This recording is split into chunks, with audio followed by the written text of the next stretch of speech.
So many people ask me, how do I not get quilled when I'm working super close with Spike, our African crested porcupine? So this is Spike. He is a 19-year-old porcupine. They only live to be about 15 to 20, so he is an old man. But as you can see, I'm working right around him. I honestly just treat him like he's any other animal, like a cat or a dog. Sometimes I'll give him a little bit wider berth in that back area, especially if he is more puffed up. But for the most part, he just acts like a normal animal. And I'm going to tell you guys a little story time here in just a second about the time that I was quilled by a different porcupine. So I have never really been poked by Spike here, but I was poked by one other porcupine before.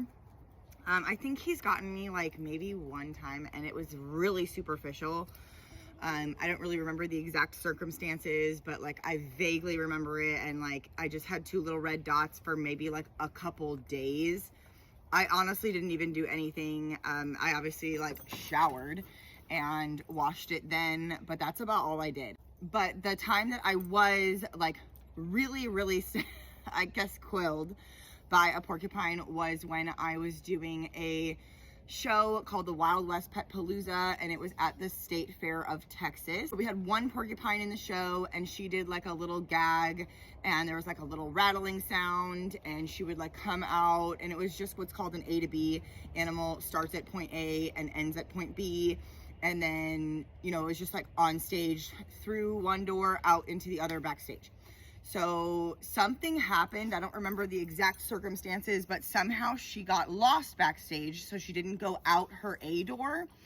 And, you know, me and another trainer were trying to help her figure out that she needed to go this way through her door so that she could get to her catch. But we're kind of trying to corral her. And like, obviously we don't really have like boards or anything like that.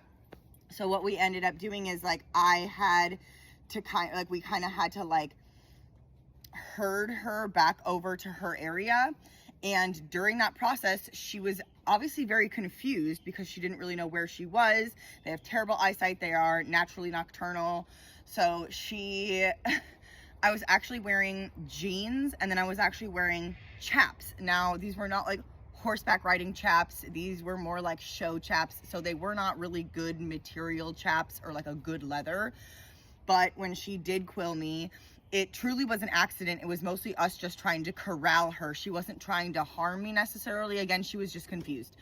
So I must have stepped in too hard, or she stepped back and